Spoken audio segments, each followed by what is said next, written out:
Hi, I'm Hal Roberts. This is Bridge City News. Here are some of the top stories we've been following. Politicians across Canada are being blasted for leaving the country during the Christmas holidays. We hear from a lawyer with the Justice Centre for Constitutional Freedoms who explains why his group is fighting for pastors across the country. And a powerful story about a group of Christian youth in Peru who are helping to save the lives of so many people. Your nation, your province, your southern Alberta. From the heart of Lethbridge, it's Bridge City News with Hal Roberts. Thanks so much for joining us. Alberta's Municipal Affairs Minister, Tracy Allard, has resigned her cabinet post after traveling to Hawaii over the holidays. That was despite provincial guidelines that asked all Albertans to stay home due to the COVID-19 pandemic. Alberta Premier Jason Kenney also asked his Chief of Staff, Jamie Huckabee, who flew to the United Kingdom over the Christmas break, to resign. Kenney said in a Facebook post that he'd accepted both of their resignations following a lot of public outcry.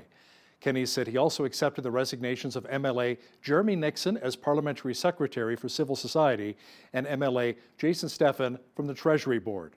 They, along with MLAs Tanya Furr, Pat Wren, and Tanya Yao, lost their legislative committee responsibilities. Kenney says Transportation Minister Rick McIver will serve as Interim Minister of Municipal Affairs, and Larry Kallmeyer will serve as the Interim's Chief of Staff. Now, in our region, despite rumors to the contrary, Lethbridge East MLA Nathan Neudorf did not leave the country during the Christmas break. Yeah, despite all the rumors on social media, I have not left Alberta since the pandemic began, and I just spent this Christmas at home with my immediate family, keeping things very, very simple. Now, when it comes to federal politics, NDP MP Nikki Ashton had to resign from her critic roles after it was discovered she went to Greece to visit a sick relative. As province-wide lockdown restrictions continue in Alberta, so did the protests opposing them and their effects on our communities. A rally took place at Lethbridge City Hall on Saturday, with many saying they are tired of their rights being infringed upon.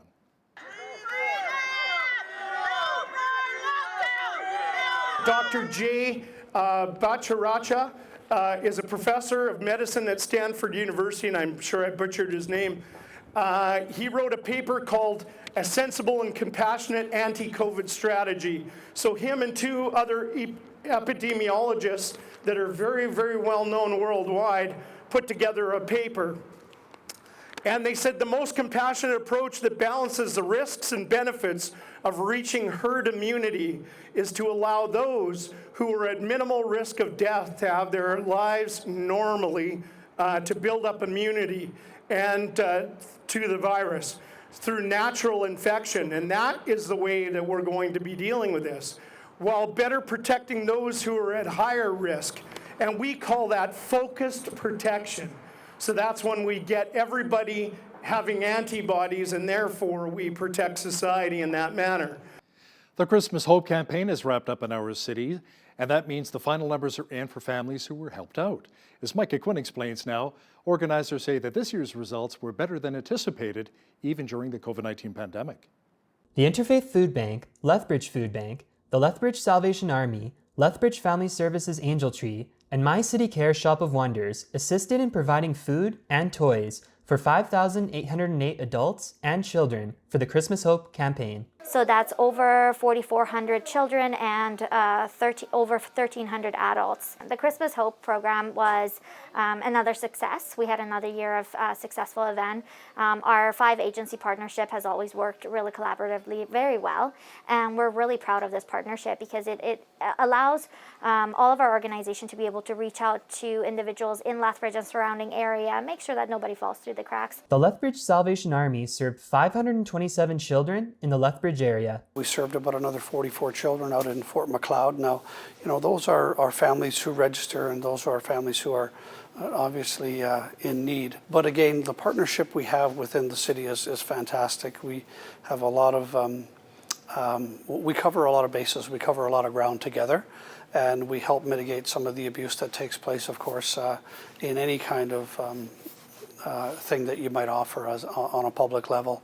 And so, we're not wanting to to do anything other than to help needy families, to help children in need. The total numbers of individuals helped was just over the amount that was projected of 5,800. With COVID-19, it was so unexpected, and we had no idea what the need would be and what our numbers will be like. So it was very much in line with what we had expected and what we projected for this year. Donations are still being accepted by all 5 organizations to help with support programs for families for the 2021 season. For Bridge City News, I'm Micah Quinn. Many people were thrilled to kiss 2020 goodbye and embrace the new year.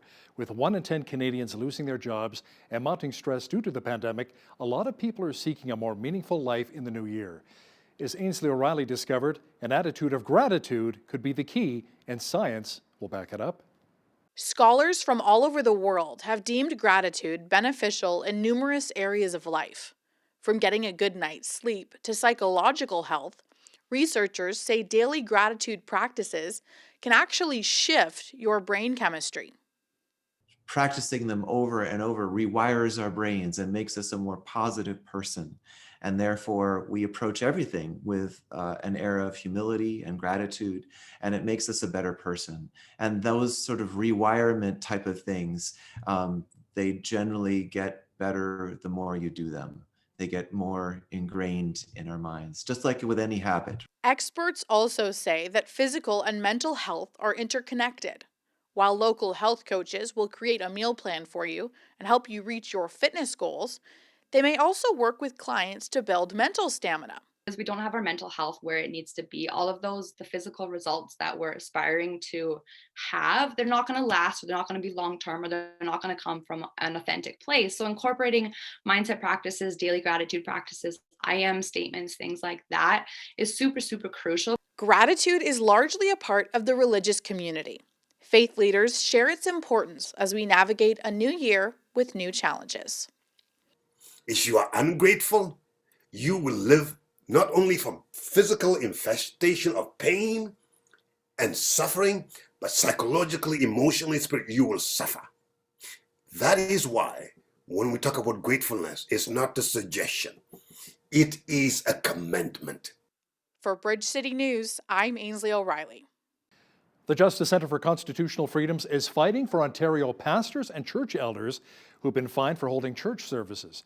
Now, many Mennonite communities are not active online and do not perform virtual services. Joining me now to talk about it is lawyer Jay Cameron from the Justice Centre, and he joins me from Calgary. Jay, how many tickets have been the clergy receiving? We've received at least 30 tickets at the Justice Centre from churches. And they are typically because people are meeting, people are holding services, and there's a bunch of churches who do not have the technology even to run streaming sermons. And so they're at a disadvantage. But the big disadvantage for churches is that they're religious. And the government is unfairly targeting religious institutions. And what it's doing is it's saying liquor stores can be open and marijuana dispensaries can be open, but your church can't be open. Walmart can be open, that's essential, but your church is not essential, and so you have to shut down.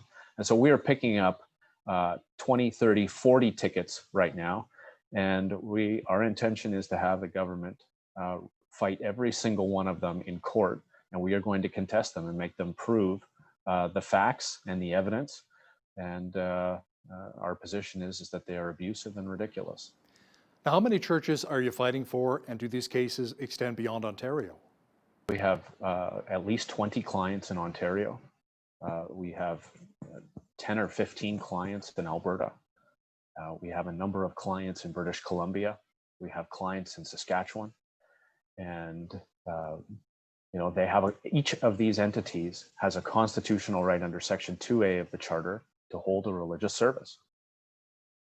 And I don't know if you've ever tried singing congregationally over Zoom, Hal, but it's impossible to do, right? To coordinate the music and to coordinate people. And, but apart from those difficulties, people need their churches, right? They come together to associate, to worship, to assemble, and they do so in difficult times. And their intention is to meet in fellowship and worship God as the Constitution gives them a right to do. And the government has not begun to meet its burden of proof that they are justified in shutting these services down. Thanks so much, Jay. That was lawyer Jay Cameron with the Justice Centre for Constitutional Freedoms joining me from Calgary. You know, as more and more Canadians receive the COVID-19 vaccine, a doctor in British Columbia has gone on record saying even after you get a shot of the vaccine, you will still have to wear a mask. Dr. Stephen Malthouse, who has been a family physician for 40 years, says there are some misconceptions floating around as to how much the vaccine will protect you. And you know that they skipped animal studies for this, and the ones that they did do with animals, with monkeys, for example, the vaccine did not protect them from getting reinfected. So what we know about these vaccines, the Pfizer vaccine particularly, but also Moderna vaccine, is they do not prevent you from getting the infection, and they do not prevent you from passing on the infection. So you'll still be wearing masks and social distancing and all those, I would say, absurd public health policies, but you'll still have to do that because you'll still be contagious. But what they do is they're told that they reduce the symptoms by a small amount. So your nose may not run as much. That's pretty much all you can expect from those vaccines. Catch the full interview with Dr. Malthouse and Jeanette Rocher coming up in the second half of our program. A Southern Alberta project using drones to transport medical supplies to remote facilities has garnered attention from the World Health Organization. The project, which includes the University of Calgary and SAIT, began testing last summer.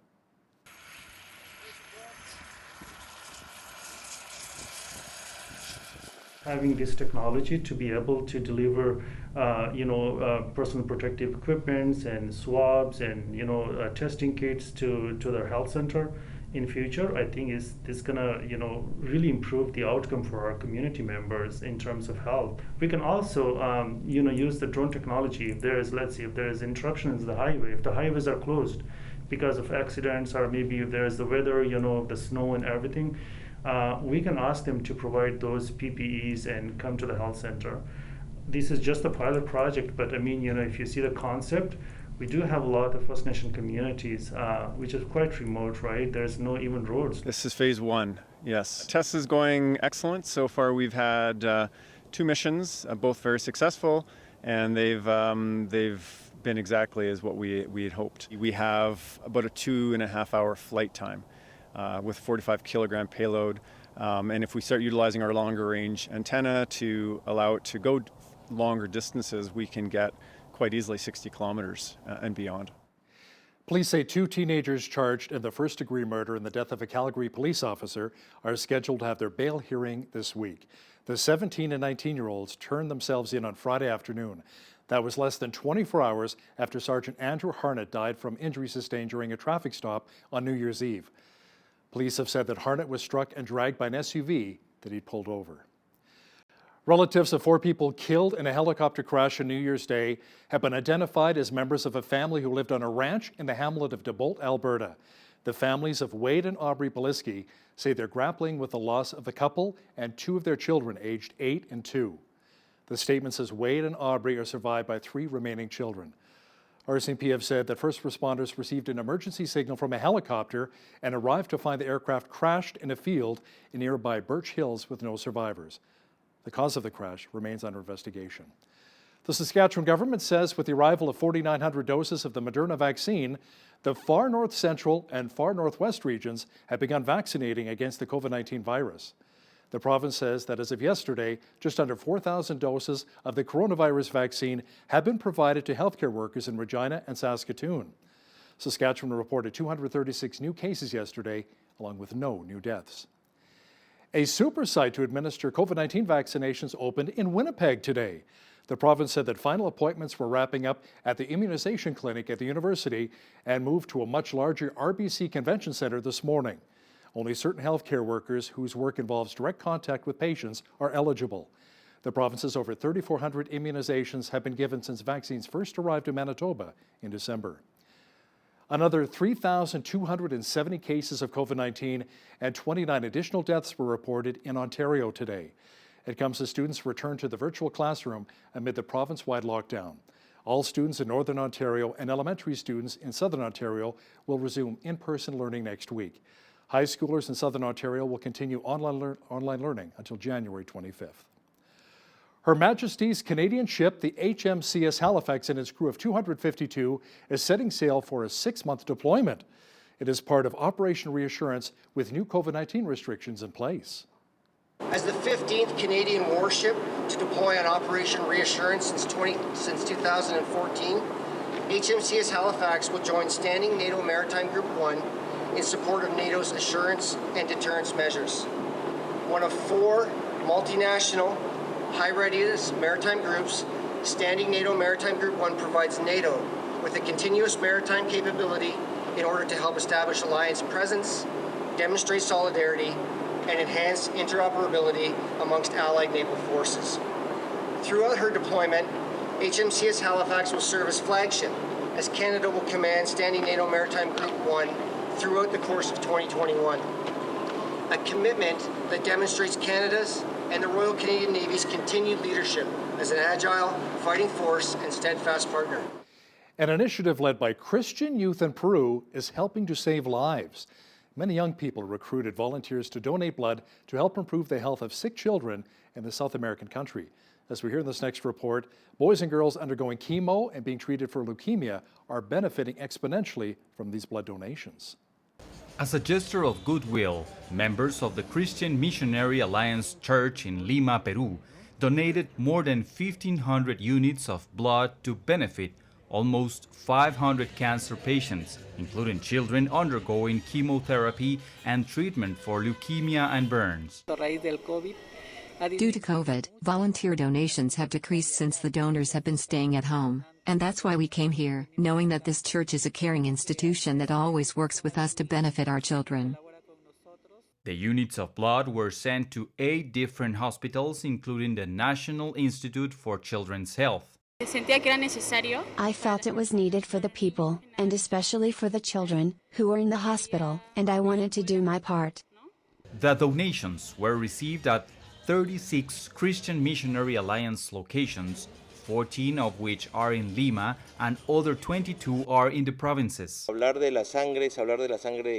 Speaking of blood is like talking about the blood of Christ.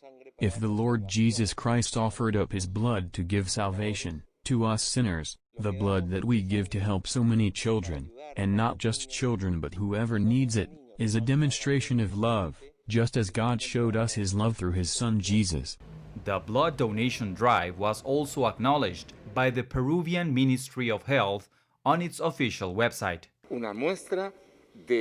A demonstration of the outreach of the churches to help the community at this difficult time. From Lima, Peru, this is Reynaldo Aragon reporting for the Global News Alliance. Reportó para Global News Alliance, Reynaldo Aragon.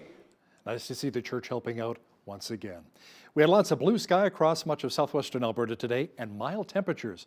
Not bad for the first week of January, but will it continue? Full weather details are coming up. Well, we had above zero temperatures for many parts of southwestern Alberta today, and that trend should continue for most of the week. Good news. Jeanette Rocher is here now. Well, actually, she's in her living room now with a full look at the weather forecast. Jeanette, Happy New Year. And we're starting off 2021 with some really nice temperatures. And a Happy New Year to you too, Hal. Yes, we certainly are. And in fact, Lethbridge was the hot spot in Alberta this afternoon. Not a bad start to 2021 at all. Okay, let's take a look at our weather for tonight and into the rest of the week. Tonight, mainly cloudy skies in Lethbridge with a wind southwest to 20 kilometers per hour, gusting to 40, low +1 with temperatures rising to +4 by Tuesday morning. And then into Tuesday, wind gusts to 60 kilometers per hour, actually all the way up to 80 at times as well. And a high of 5 degrees for Tuesday. A mix of sun and cloud for Wednesday with a high of 9 degrees. Clouds and clearing on Thursday and a high of 3. Sunshine Friday and a high of 5 degrees. This weekend, we'll see a mix of sun and cloud and a high of 5 degrees for both Saturday and Sunday. The average high for this time of year is -2 degrees, so we're doing pretty good. Average low is -14. The highest temperature on this day was in 1984. It was a lovely 16 degrees, and the chilliest day on record was -33. That was back in 1965. Sun rose this morning at 8:28 a.m. and our sunset today happened at 4:45 p.m. Let's take a look at what's happening across the nation for tomorrow's highs. Victoria, periods of rain beginning in the morning, high winds gusting and increasing to 60 km. and 90 kilometers per hour near the Harrow Strait. Temperature steady near 8 degrees. Heavy rains in Vancouver, expect 20 to 30 millimeters there. Temperature steady near 7. Over in Calgary, clearing tomorrow with winds from the northwest gusting to 40 kilometers per hour, high of 0. In Edmonton, cloudy with 30% chance of flurries early in the morning and a risk of freezing rain, high of +2. Over in Saskatoon, 60% chance of flurries and a risk of freezing rain, high -1, but with wind chill could feel more like -10. Over in Regina, expect light snow with a risk of freezing rain in the morning and a high of +1. With that, wind chill could feel more like -13. Over in the Peg, becoming cloudy in the afternoon, fog patches later in the day, high of 3 degrees, but wind chill. Both the Toronto and Ottawa will have a risk of freezing drizzle in the morning and a 30% chance of flurries in the afternoon, high of +2 in Toronto and -2 in Ottawa. Over in Montreal, expect clouds and wind chill will make it feel more like -9. In Fredericton, 30% chance of flurries in the morning with a risk of drizzle and a high of 0. Halifax, expect clouds with 60% chance of flurries, except showers along the coast and a high of 2 degrees. Charlottetown, 30% chance of flurries early in the morning, high of 2 degrees as well there. And our friends over in St. John's, Newfoundland can expect 5 to 10 millimeters of rain with wind gusts up to 50 kilometers per hour. And there you go. That's your weather for this first Tuesday of 2021. Today's weather is brought to you by Supplements King in Red Deer and Lethbridge, Canada's workout and nutrition products retailer.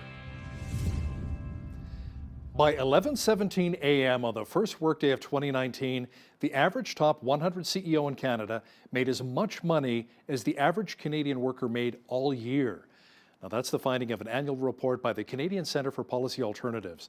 It showed that the average pay of a top 100 CEO in 2019 was $10.8 million. Now, in comparison, the average individual income in Canada for 2019 was $53,482. Analysts say Tim Hortons has a lot riding on a new dark roast coffee it's rolling out this week. The company says it developed the latest recipe from scratch to meet a demand from customers who wanted a bolder coffee. It's a key part of the chain's plan to focus on its core offerings of coffee, donuts, and breakfast this year in a bid to shore up existing market share while attracting new customers. Analysts say perfecting its dark roast coffee is key to Tim's winning over customers from competitors like Starbucks and McDonald's. Shareholders of Fiat Chrysler and PSA Peugeot have voted to merge the U.S., Italian, and French car makers to create the world's fourth largest auto company. The new company, which will be called Stellantis, will have the capacity to produce close to 9 million vehicles a year. That puts it behind Volkswagen, Toyota, and Renault-Nissan. The merger is building on the promise of cost savings in the capital-hungry industry. What remains to be seen, however, is whether the merger will be able to preserve jobs and brands in a global market still suffering the shakeout from the pandemic. Now, here's a look at today's markets. The TSX was up 94 points on the day to finish at 17,527. The Dow was down 382 points to 30,223. The S&P 500 was down 55 points to 3,700, and the Nasdaq was down 189 points on the day to close at 12,698. West Texas Intermediate Oil was down 90 cents to 47.62 US per barrel. Natural gas was up 4 cents to 258 US.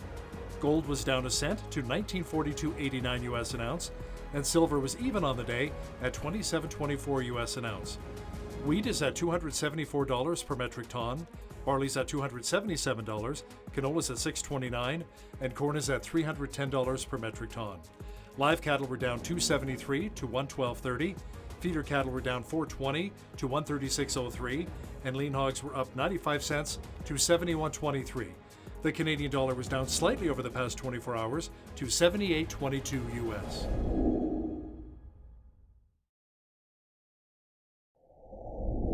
Recapping one of our top stories this hour, Alberta's Municipal Affairs Minister Tracy Allard has resigned her cabinet post after traveling to Hawaii over the holidays.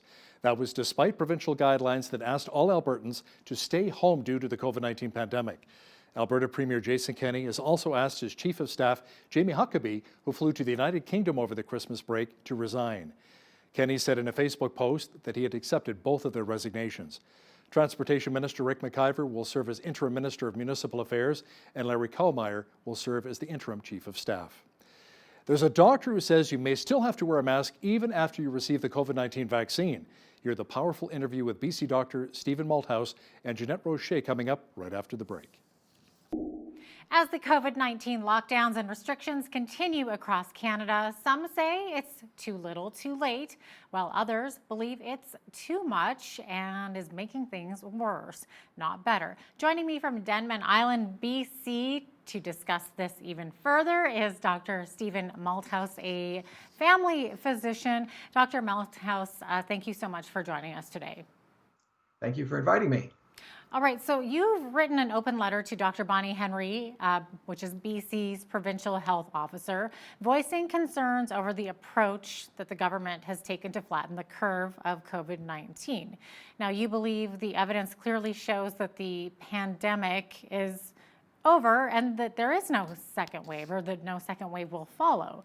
So can you maybe please explain this? Because the public keeps hearing that the number of COVID cases continues to rise and is out of control. Well, you have to differentiate COVID cases, which are people that have positive PCR tests. And those could be completely healthy people without any symptoms. And a majority of them are like that. Those would be determined to be cases. Now, normally in medicine, a case is someone who's actually sick. Now, these aren't sick people. And when we look at hospitalizations and death and also ICU admissions, we see that there's been no change in the last year than what we've seen in previous years. So looking at all-cause mortality is the most important measurement. And the reason behind that is because the COVID diagnosis is based on a PCR test. This is where they take a swab from your nose and then they amplify it multiple times. Normally you would amplify that 25, maybe 30 times the maximum. It's a bit like taking a Xerox and then re-Xeroxing the Xerox and re-Xeroxing the Xerox in an attempt to actually identify and match up RNA, which is taken from that swab, with the RNA from coronavirus. Now, if you over-amplify that, which in Canada they're doing 33 to 45 times across the different provinces, then you will actually make everybody positive who's got any little bits of RNA in their nose, and it doesn't indicate that they're actually infective. These people cannot pass it on. So what you're doing is you're finding what we call cases, but these are not really sick people. So if you keep talking about cases on the news, everyone's going to be misled, and that's what's happened. So people are running around frightened of these cases. We call it a case-demic, but in fact, there are very few patients who have COVID at this time. So when we look at what happened in the spring and also what's happening right now, we see that the normal curves, the influx of patients, some to the hospital, of course, but people getting sick, is what we would normally see at these times of the year. There's been no change. Okay, so what about the concerns of increasing numbers of COVID cases in our hospitals, and that people are worried that hospitals are going to be overwhelmed? So many people feel that this is a very real possibility. So you don't see it that way then? No, if we look at the number of people, we look at the coroner reports, for example, over this last year, and we see right now, at least up until December the 7th, where we have reports, is that the number of patients that have died from this is exactly what we've seen in previous years. It's a little bit more this year, but we've seen as the patient population, ages, we're going to see more people getting sick. But this is what we would typically see this time of year, and there's been lots of epidemiologists looking at this around the world. There's really been no change. Now, we will see that ICUs get full up and hospitals get more patients in them, but this is what we would expect. This is not due to COVID. Now, if you look at the COVID diagnosis, this is based on the PCR test, which has been completely undermined. We see that PCR test, as I mentioned earlier, because of the way they're using it, it was never intended to be used as a diagnostic test to start with. But because everything is based on that, it's been like, it's based on sand, essentially. It's like building your house on sand. And it's very difficult to actually call someone a COVID case based on PCR testing. Clinically, there are some unusual characteristics, and those may help you make a diagnosis, but we never did see a pandemic in the spring, and we're certainly not seeing a second wave now. What we have is the normal fluctuation in admissions to hospitals, sick patients you might see in the outpatient clinic, ICU admissions, and deaths. This is quite normal for this time of year. Okay, so I'm just curious then, if you're saying that the deaths is actually quite normal, what were people dying of before? Was it just the flu and different things? Yeah, people die of what we call influenza-like illnesses, and that could contain COVID. I'm not saying there wasn't a disease called COVID. I'm just saying that we're not able easily to differentiate that from other things like influenza. So you may have seen that if you look at the records, that influenza seems to have disappeared around the world. Now you have to ask yourself, why is that? There are various possibilities. One is influenza could be being diagnosed as COVID. And as you know, there was incentivization for doctors and hospitals to label things as COVID. So it could be that we're actually mislabeling influenza, or we're mislabeling other types of coughs and colds type symptoms and so forth. I mean, we do have sick people, and there's no doubt about that. We have ICU admissions. We have some unusual characteristics in terms of lung findings and so forth, and deoxygenation for people that were diagnosed with so-called COVID. But, you know, the whole COVID diagnosis has completely been undermined by the fact that the PCR test is not valid. And that was recently, I would say, a ruling was made in the Portuguese court that actually threw out PCR tests as having anything to do with the diagnosis of COVID. Okay, so let's talk about masks for a second there. So wearing masks in public places is now a requirement across much of our nation. So what does the medical evidence say on this?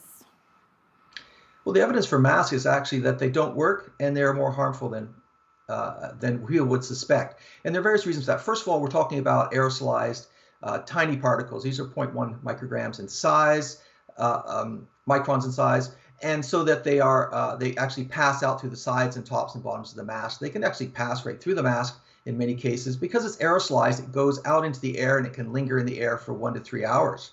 So there's no way you can contain that by wearing a mask or social distancing. Masks are actually a mistake. The downside of masks are multiple. Physically, they shred, they contain your exhalations, so you're re-inhaling things that are coming out of your own body, trying to get rid of them. And so your risk of getting pneumonias and infections, and what dentists are now seeing as mask mouth, are much higher. And there are other things that would cause that, they shred, so all sorts of particles come off the masks themselves, which can potentially cause lung disease later in life. But I think one of the major things that we need to look at masks is the psychological effects of masking people. If you're walking around in a community that has masks on, everybody thinks there's something terrifying out there that you should be frightened of, and that is not the case. Secondly, they block facial expression, so people can't relate to each other, taking the humanity out of humans. And for children, it's causing damage to not just their psychology from the point of view of being able to properly socialize, but also their ability to read people's expressions and to learn. So parts of their brains will be affected by that. Additionally, we have also seen that carbon dioxide levels go up and oxygen levels go down with masks. That's pretty clearly shown. OSHA in the United States has demonstrated that multiple times. And we normally would want to fit people for masks and all that stuff and make sure that they are capable of withstanding the low oxygen tensions, the carbon dioxide. No one should be wearing a mask for a long period of time. It's very dangerous to people's health and to their psychology as well. And we're seeing that in communities. If children are frightened and they think also they're going to be killers and they're going to kill their family members if they go close to them. And this is completely untrue.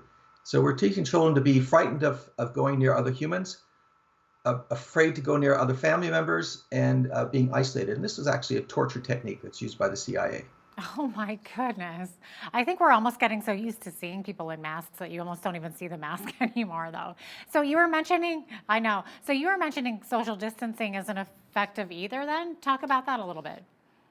Well, social distancing, keeping 6 feet, is just a rule of thumb. If you spit, it'll go about 6 feet and drop to the floor because it's a large moisture collection, right? But with aerosolized spread, it goes much further. They have studies showing that it goes at least 26 feet, and it can linger for 1 to 3 hours in the air. So, you can't stop it by social distancing. Social distancing is just another method like masking to keep people separate. I don't know if you recognize it, but there's an agenda here to divide and conquer, and that's the next layer down. But social distancing is just what's described as a rule of thumb. Interesting. Okay, let's turn our attention to a really hot button topic, vaccines.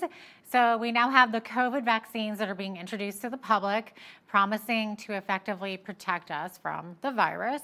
A question that many have is, with the incredible rush that's been put on pharmaceutical companies, how safe are these vaccines? These vaccines are not safe. We have the Pfizer vaccine coming out in Canada, and you know that they skipped animal studies for this, and the ones that they did do with animals, with monkeys, for example, the vaccine did not protect them from getting reinfected. So what we know about these vaccines, the Pfizer vaccine particularly, but also Moderna vaccine, is they do not prevent you from getting the infection, and they do not prevent you from passing on the infection. So you'll still be wearing masks and social distancing and all those, I would say, absurd public health policies, but you'll still have to do that because you'll still be contagious. But what they do is they're told that they reduce the symptoms by a small amount. So your nose may not run as much. That's pretty much all you can expect from those vaccines. Now, when they looked at the effectiveness of those vaccines, they said, well, when we started measuring after 2 weeks, after your second shot of the vaccine, people had less symptoms. And it was 95% reduction of minor symptoms. And so it was described as being 95% effective. But if you include all the adverse effects of the shot itself, which were, many of them were level 2 and some level 3, we had transverse myelitis, we had some very serious people, we had 4 cases of Bell's palsy. When you add those into the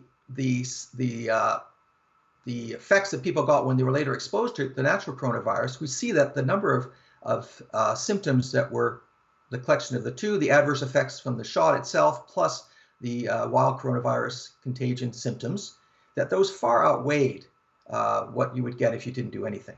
So it makes much more sense to actually get the wild virus than it does to get the shot, just from the point of view of what it can do. And it's not protecting you or your loved ones from getting infected. So, it's not going to stop any so-called pandemic, which doesn't really exist anyway. Right, but is it too soon to maybe tell? I believe they just started vaccinating people in the UK just a week or two ago, right? So have we seen any adverse effects yet from those countries that are? Yeah, we have. We've seen people with allergic reactions. Now, the thing about coronavirus is they're peculiar. They tried to make coronavirus vaccines after the first SARS in 2003, but they were not able to succeed after trying for almost 20 years. And the reason for that is because they have a funny thing about coronavirus. It's called paradoxical immune enhancement. So what it means is that when people got the shot initially, they developed quite high antibody levels, and the researchers thought this is great. But when they were exposed to the wild virus, they actually developed this immune overreaction, this bradykinin storm that we've seen with what we experienced in the early part of the year. And then these people, a lot of them got very sick.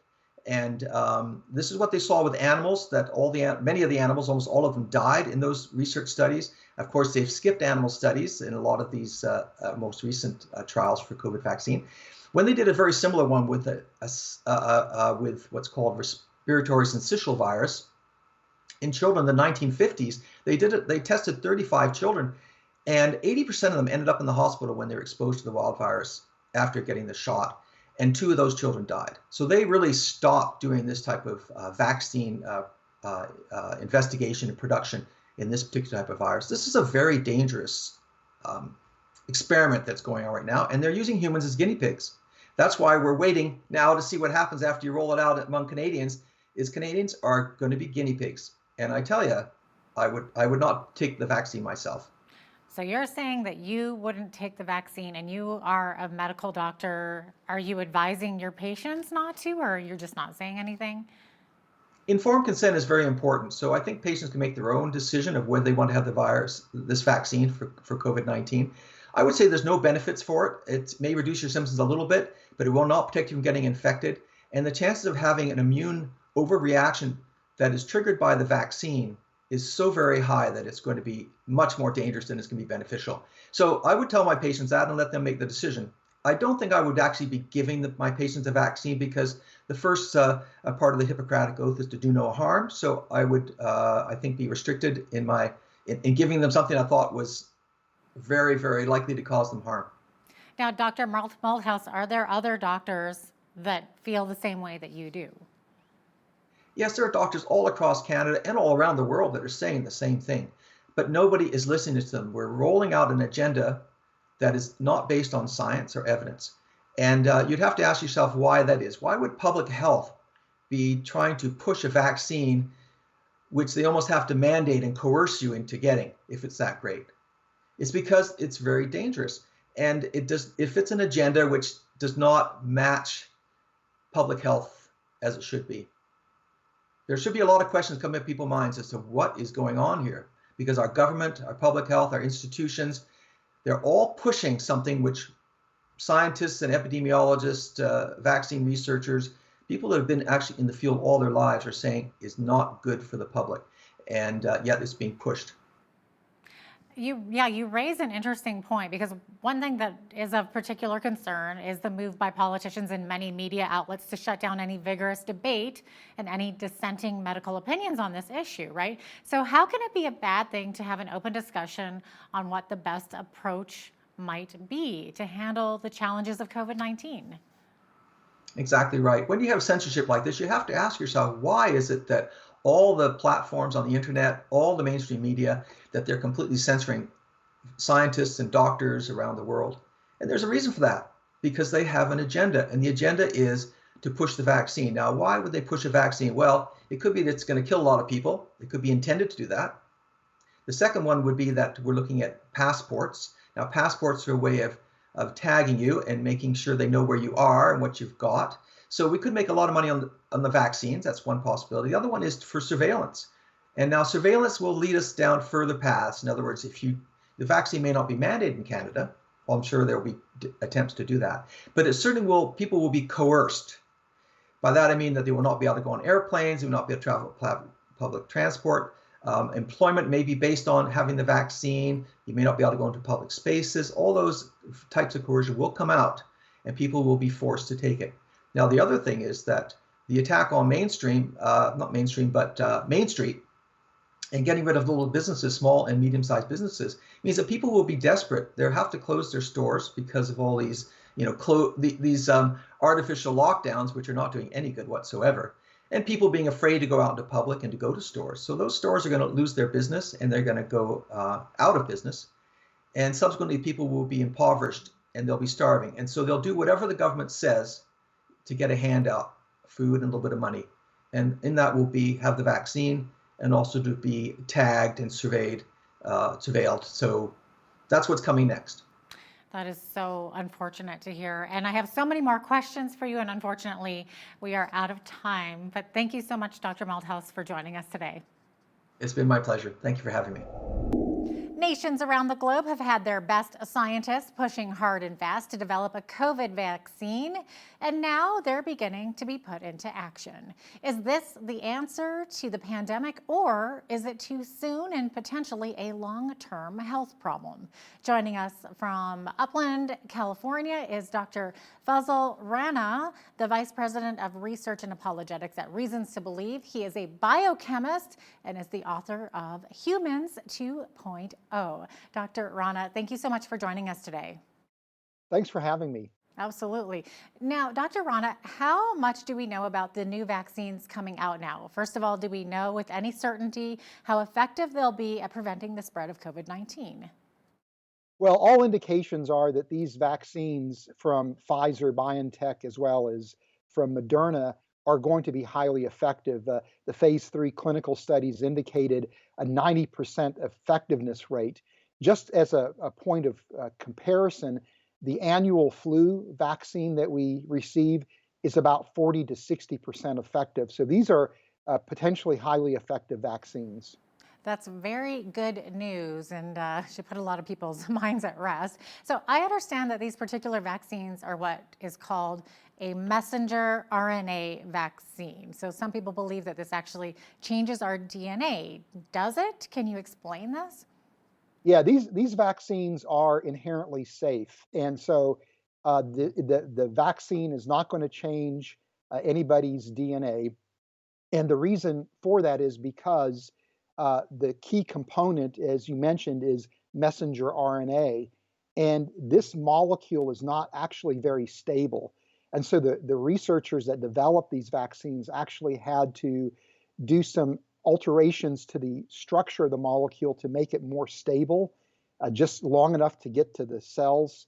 And they also had to encapsulate them in what's called a lipid nanoparticle to also afford protection. And then once the RNA is in the cell, it essentially is used by the cell's machinery to make the spike protein for the SARS-2 coronavirus, which is what elicits the immune response. But the RNA then is almost immediately broken down inside the cell, and it is never going to make its way into the cell nucleus where it could affect any kind of genetic change. So it's an inherently safe vaccine. That's great to hear. So have mRNA vaccines ever been used on humans before this time? No, this is a first. This is the first time, these RNA vaccines have ever been used in humans, but it doesn't mean that they're new. people have been working on the concept of RNA vaccines for several decades, and even as recently as 2018, researchers have actually done a number of animal studies looking at using these vaccines to protect against a number of different viral diseases. So it was really at the point where we were already about to transition these vaccines into human clinical studies that COVID-19 hit. So, Dr. Rana, do we know the length of time COVID vaccines will provide protection for? This is really the million-dollar question right now, is nobody really knows how long immunity will be afforded to people that have gotten COVID-19 or who have the vaccine. Initially, the concern was that immunity would not be very long lasting, but more recent studies actually are indicating that the immunity very well may last for months, maybe even years. And so this is actually really good news. And so it means that a worst case scenario would be people would have to get an annual booster. That's the worst case scenario. It may very well be people get vaccinated and they're good for several years. Yeah, I was just going to ask you, will these vaccines have to be updated every year, just like the influenza vaccines need to be? Yeah, well, with the influenza virus, it undergoes quite radical mutations from year to year, which is why the vaccines need to be updated. It doesn't look like the SARS-2 coronavirus will undergo that level of mutational change over time. So it may be that in a few years, these vaccines may need to be updated, but I don't project that being the case, at least for the next few years. Okay, so would someone who has been vaccinated still need to wear a mask and adhere to social distancing? Yes, I think unfortunately that is going to be the case because remember, even though the vaccines appear to be effective at about a 90% rate, 10% of the people that get them can still acquire COVID-19 and can spread it to other people. And we don't really know necessarily who that's going to be. And so, bottom line is, in the short term, people will still have to wear masks, still have to practice social distancing, not only to protect themselves, but really to protect other people who have yet to be vaccinated.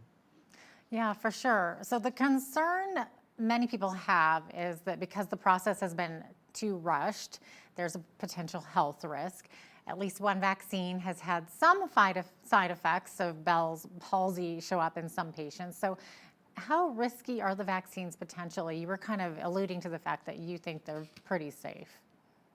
Yeah, well, we have to remember that these vaccines were given emergency approval simply because we're in the midst of a pandemic. And the regulators looked at the data and saw how effective the vaccines were and didn't see anything that really indicated that they would be unsafe on a large scale.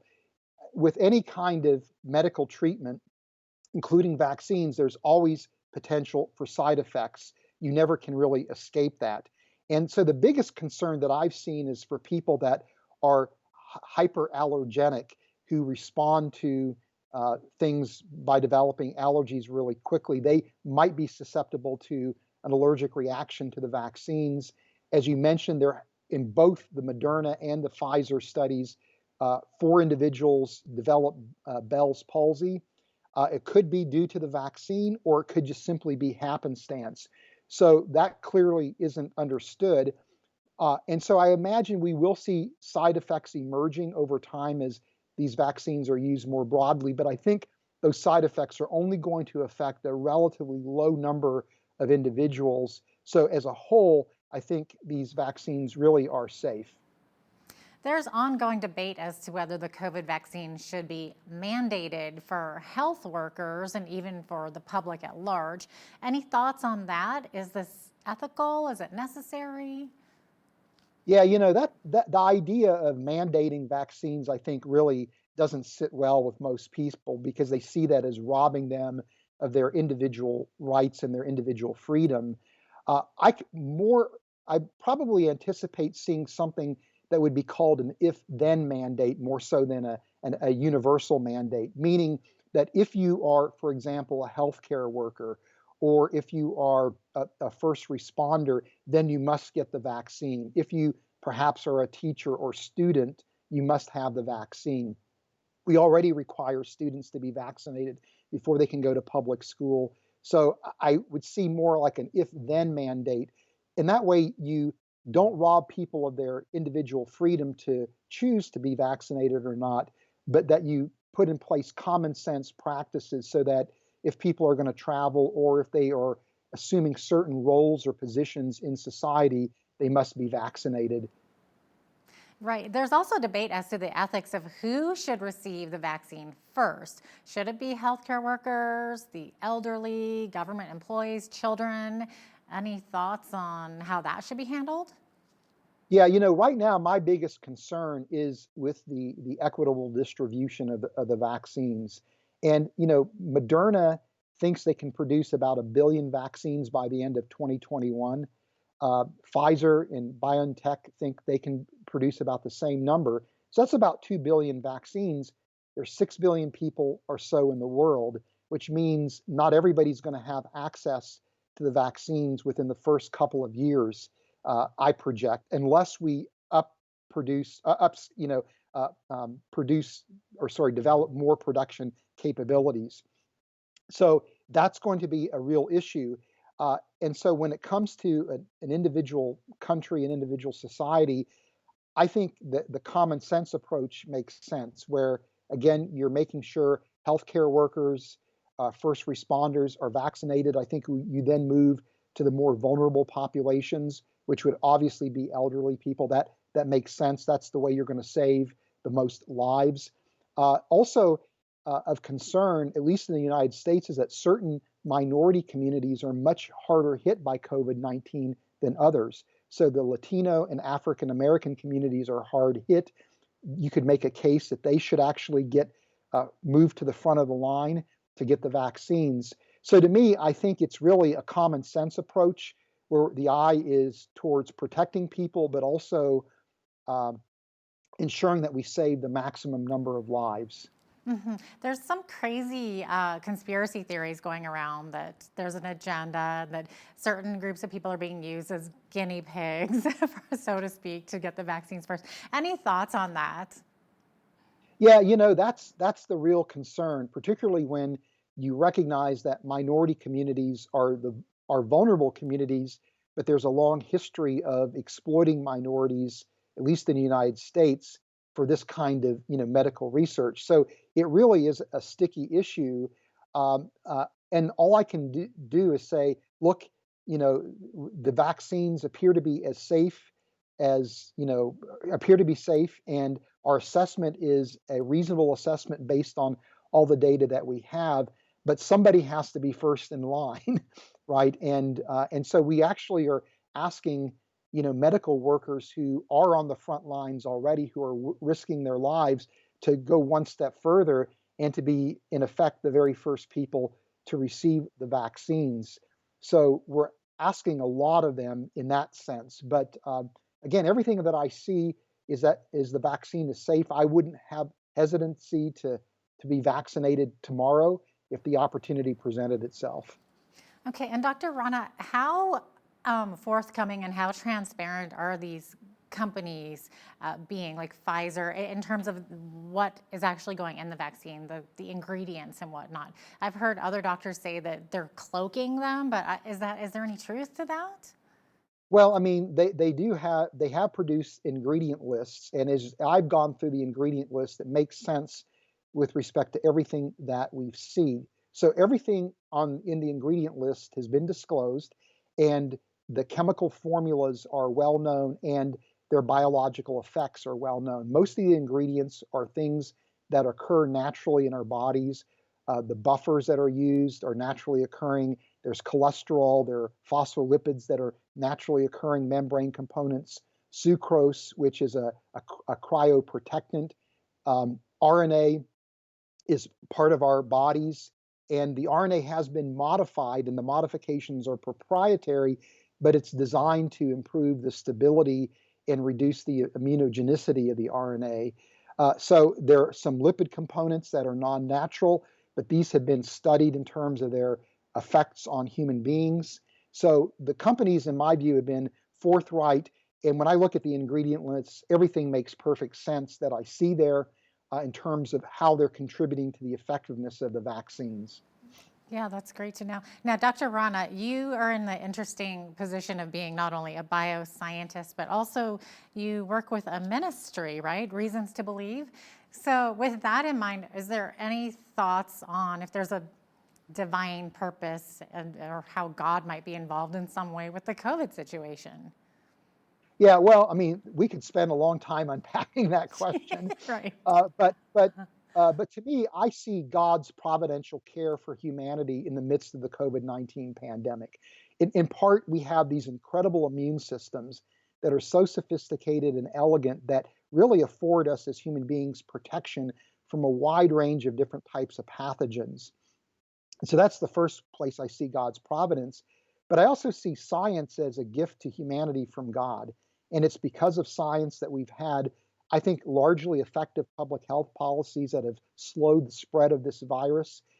And it's through science that we've developed these vaccines. And to me, it's almost eerie when you think about the fact that these RNA vaccines, which are so amenable to very rapid production and large-scale production of vaccines, were actually at the point of being, again, used in human clinical trials when COVID-19 hit, which meant that literally within days, the Pfizer and Moderna scientists had workable candidates once the gene sequence for the spike protein was available, and were already progressing them into animal studies and into small-scale human clinical studies within days.